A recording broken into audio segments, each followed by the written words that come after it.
The Strangers Chapter 3 movie plunges audiences back into a world where terror is ordinary, lurking just beyond the safety of locked doors and familiar routines.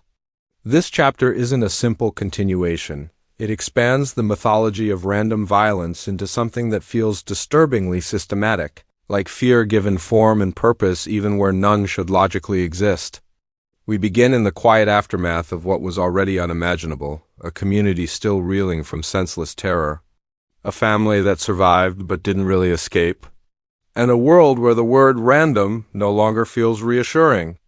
The horror of this story lies not in monsters with motives, but in the realization that unpredictable cruelty can slip into ordinary life without warning, without reason, and with devastating impact. The opening scenes place us in a familiar suburban setting that feels deceptively safe.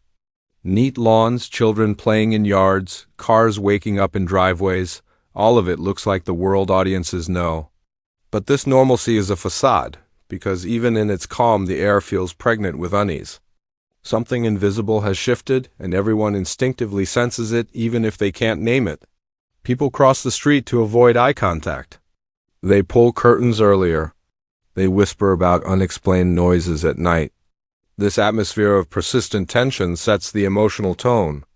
There's no need for overt supernatural elements because real fear thrives in what feels possible. The story centers on a group of characters whose lives became irrevocably altered by the senseless violence of the past. They are not hardened heroes or trained survivors. They are ordinary people pulled into a nightmare that never really ended. One character lost a sibling, another survived by chance and still carries guilt, while another sees danger in every shadow long after the last threat passed. This emotional residue is the true antagonist of their lives, a tension that doesn't leave just because the immediate threat is gone. As events begin to unfold, the terror returns not as an accident but as pattern. Small things ripple outward, a strange knock on a door at midnight, a figure that appears in a photograph but not in reality, noises that disappear when approached. The presence that looms over the characters feels intelligent yet unidentifiable, as if someone or something watches through layers of normalcy without ever announcing itself. The psychological tension here is more potent than any visual spectacle because it makes everyday spaces feel unsafe. What makes The Strangers Chapter 3 particularly unnerving is its refusal to explain itself too neatly. There is no grand villain monologue, no clear motive, no demonic force that can be reasoned with. Instead, the terror arises from ambiguity, the unsettling notion that someone could be watching simply because they can. The fear is not just external. It infects the character's own sense of reality. They begin to question their memories, their judgment, even their sanity.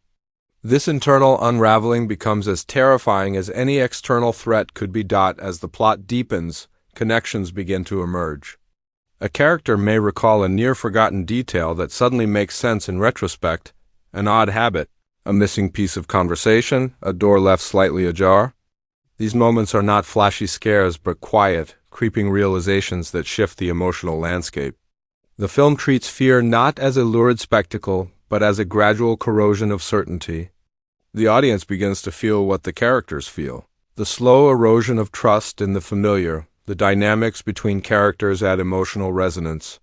They are bound not only by shared fear but by shared history. Some are willing to confront what haunts them. Others bury their anxiety beneath denial. These differing responses become sources of tension. One character might push for investigation, determined to reclaim control, while another clings to the hope that avoidance equals safety. Their conflict isn't just about solving a mystery. It's about confronting the parts of themselves they would rather ignore. One of the most haunting sequences involves a moment where a character thinks they recognize a figure from their past, a familiar face frozen in a rain-streaked window late at night. For a moment, it feels like recognition, connection, perhaps even hope. But as the figure dissolves into darkness, the emotional payoff twists into something darker, a reminder that the mind will grasp at pattern even when there is none. Fear doesn't just twist reality, it reshapes how one perceives memory and meaning. The setting itself amplifies the unease. Suburban interiors, once symbols of comfort, feel claustrophobic. Shadows linger in corners that should be well lit. Hallways echo with absence rather than sound. The juxtaposition of normal environments with creeping dread makes every room feel like a potential trap. This spatial tension becomes a character in its own right. A reminder that terror does not require elaborate effects but can thrive in the ordinary. The antagonist in this story is not given a clear face or identity for much of the film, and that's intentional. The fear of the unknown becomes more powerful than any identifiable adversary, because it taps into a universal anxiety, the idea that danger can exist without reason or logic. When people are terrorized by forces they cannot name, the uncertainty itself becomes the nightmare. This thematic thread resonates because it mirrors real-world experiences of unease in times of unpredictability and loss of control. As the tension escalates, each character must confront the choices they have made to cope with their fear. Some have built walls, literal and emotional, to shut danger out. Others have sought solace in hypervigilance. Still, others have tried to pretend that fear no longer affects them. But throughout the unfolding events, the film shows that denial, avoidance, and false confidence are all inadequate defenses against a threat that thrives in ambiguity. Midway through the narrative, a pivotal moment arrives during an unsettling power outage. The community, already on edge, feels the darkness closing in as if it were a physical force. In those moments, every sound is amplified: a creaking floorboard, a distant car horn, the distant pounding of someone's heartbeat. The absence of light becomes a metaphor for the absence of certainty.